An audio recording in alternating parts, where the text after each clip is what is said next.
YouTube channel अद्भुत शब्द ज्ञान में आप सबका स्वागत और हार्दिक अभिनंदन।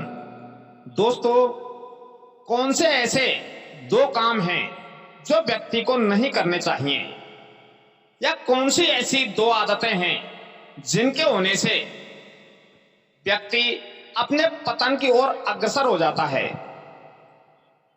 तो आज के वीडियो में हम इन्हीं दो कामों या आदतों के बारे में एक साधु और सर्प की कहानी के द्वारा इसे समझने की कोशिश करते हैं। एक समय किसी गांव के पास एक बड़ा घना जंगल था और उस जंगल में एक बड़ा जहरीला सर्प रहा करता था। सर्प इतना जहरीला था कि जिस क्षेत्र में वह रहता वहां पर उसके आसपास की जमीन पर घास भी नहीं उगती थी, इसलिए उस क्षेत्र में कोई भी व्यक्ति प्रवेश नहीं करता था। जब कोई व्यक्ति उस रास्ते से भी निकलता तो वह सर्प उस राहगीर को दौड़कर डस लेता और सर्प के काटने से तुरंत ही उस व्यक्ति की मृत्यु हो जाती थी। तो उस सर्प का डर आसपास के सभी गांवों में फैला हुआ था। उस सर्प के डर की वजह से जिस क्षेत्र में वह सर्प रहता था उस रास्ते से भी कोई व्यक्ति नहीं गुजरता था। कोई अनजान व्यक्ति यदि उस रास्ते से निकलने की कोशिश भी करता तो जो अड़ोस पड़ोस के गांव वाले थे वे उसे रोक देते थे कि देखो भाई, इस रास्ते पर एक बड़ा भयानक सर्प रहता है और वह इस रास्ते से जाने वाले प्रत्येक व्यक्ति को डस लेता है, अतः आप इस रास्ते से ना जाइए। तो इस प्रकार से वह क्षेत्र जहां वह सर्प रहा करता था वह सर्प के क्षेत्र के नाम से प्रसिद्ध हो गया, जहां पर कोई भी व्यक्ति नहीं जाता और आसपास के गांव में उस सर्प का जो डर था वह पूरी तरह से फैल गया। इसी बीच एक दिन एक साधु महाराज जिन्हें दूसरे गांव जाना था वे उसी रास्ते पर चल दिए जहां सर्प रहा करता था। जैसे ही साधु गांव से निकलकर उस रास्ते पर आगे बढ़ने लगे तो कुछ गांव वालों ने उन्हें रोका और बोले कि हे साधु महाराज, आप इस रास्ते पर ना जाएं।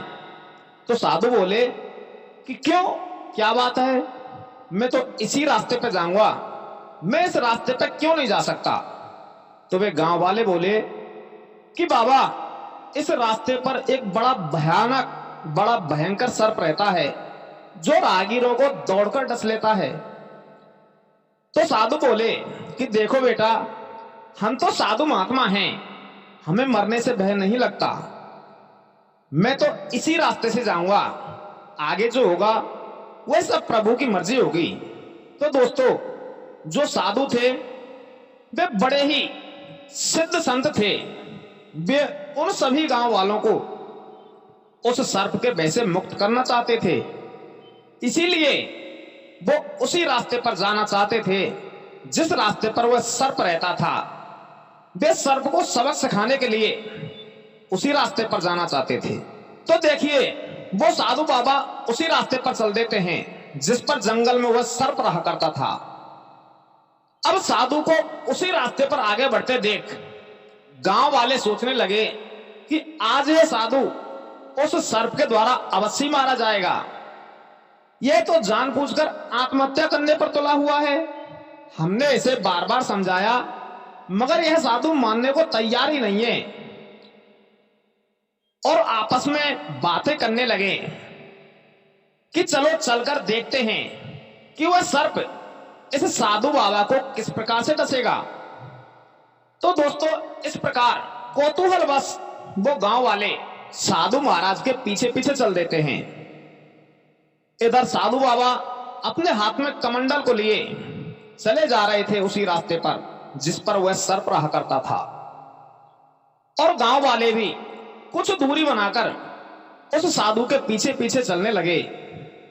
जैसे ही वे साधु उस वन क्षेत्र में पहुंचे जहां पर वह सर्प रहा करता था तो वह सर्प एकदम से दौड़कर साधु की ओर आया, और जब उस साधु ने देखा कि वह सर्प उसे काटने के लिए उसकी तरफ दौड़ा चला आ रहा है। तो साधु ने अपना कमंडल लिया और उसमें से जल लेकर उसे मंत्रों से अभिमंत्रित करके उस जल के कुछ छींटे उस सर्प पर डाल दिए। अभिमंत्रित जल के छींटे पड़ते ही वह सर्प उसी स्थान पर स्तंभित हो गया।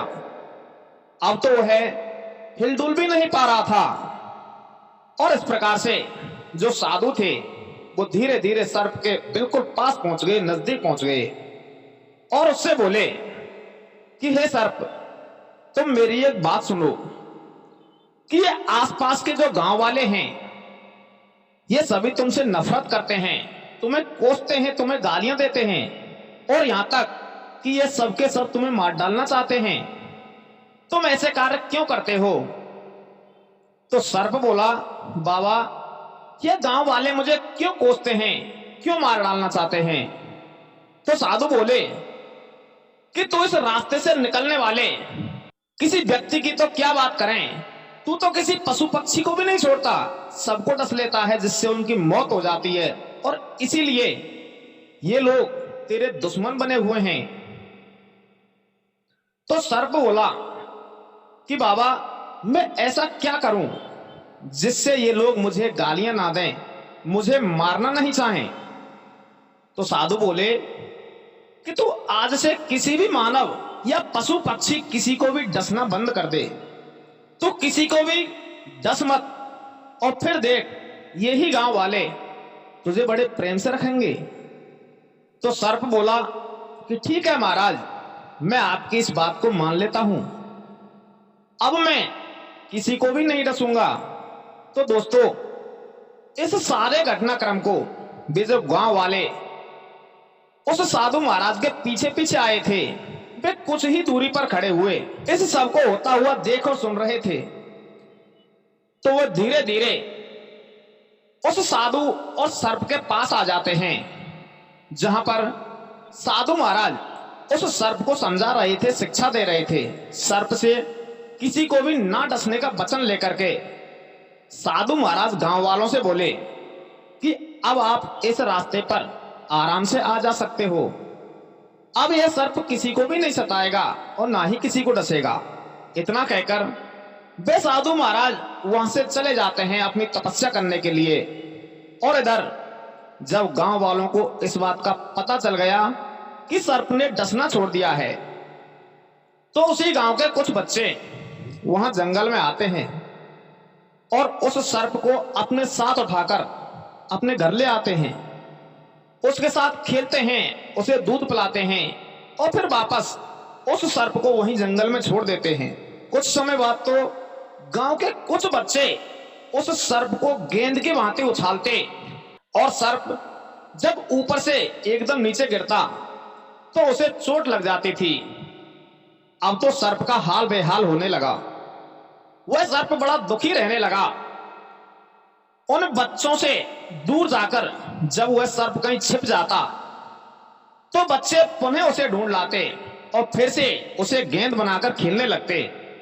तो दोस्तों, इसी प्रकार से 6 महीने बीत गए। एक दिन वही साधु बाबा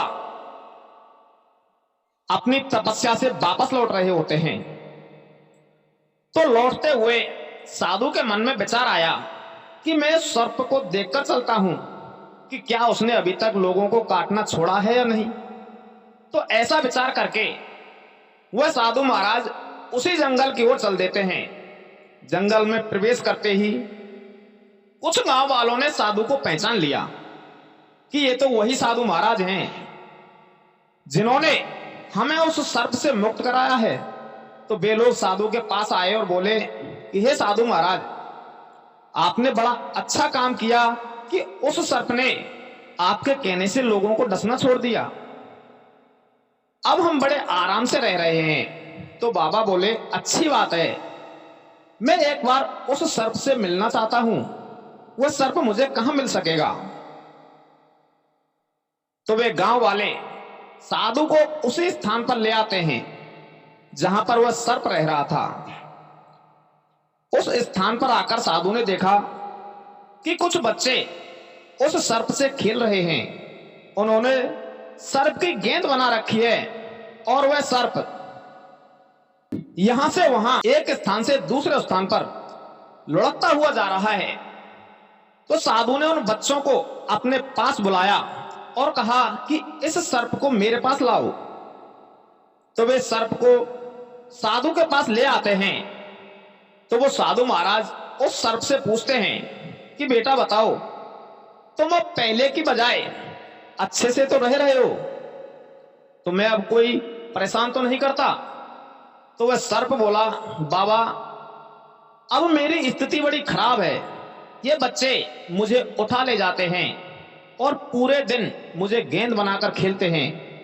पूरे दिन मैं इन बच्चों के हाथों से पिटता रहता हूं। तो बाबा बोले कि हे सर्प, तू बड़ा मूर्ख है।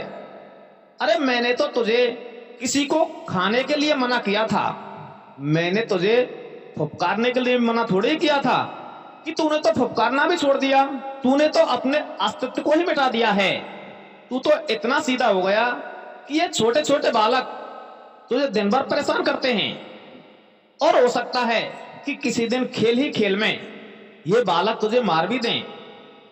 और पहले तू इतना खतरनाक था कि ये सभी गांव वाले तेरे डर के कारण तुझे मारना चाहते थे। तो हे सर्प, मेरी शिक्षा को समझ कि किसी को भी इतना मीठा नहीं होना चाहिए कि उसे हर कोई खा जाए, और इतना कड़वा भी नहीं होना चाहिए जिसे हर कोई थूक दे। तो सर्प की समझ में साधु महाराज की शिक्षा आ गई। अब तो जैसे ही कोई व्यक्ति उस सर्प के पास जाता तो सर्प उस पर जोर से फुफकार के पड़ता, मगर किसी को काटता नहीं था। उसके फुफकारने मात्र से ही लोगों ने उसके पास जाना बंद कर दिया और वह सर्प और गांव वाले दोनों ही खुशी खुशी अपना जीवन जीने लगे। तो दोस्तों, जिस व्यक्ति में इन दोनों में से कोई भी विशेषता होती है कि वह या तो बहुत ज्यादा मीठा होता है या बहुत ज्यादा कड़वा, तो यह निश्चित मान लेना कि वह व्यक्ति अपने पतन की ओर अग्रसर हो रहा है। इसलिए हमें ना तो ज्यादा मीठा ही होना चाहिए और ना ही ज्यादा कड़वा, अर्थात हमें अपने व्यवहार को संतुलित करके चलना चाहिए, तभी हम जीवन में आगे बढ़ सकते हैं। तो मित्रों, यह थी आज की हमारी कहानी। हमारी यह कहानी आपको कैसी लगी हमें कमेंट करके अवश्य बताएं। और यदि हमारी यह वीडियो आपको पसंद आई हो तो हमारी इस वीडियो को लाइक करें, शेयर करें और हमारे YouTube चैनल अद्भुत शब्द ज्ञान को सब्सक्राइब अवश्य कर लें। धन्यवाद।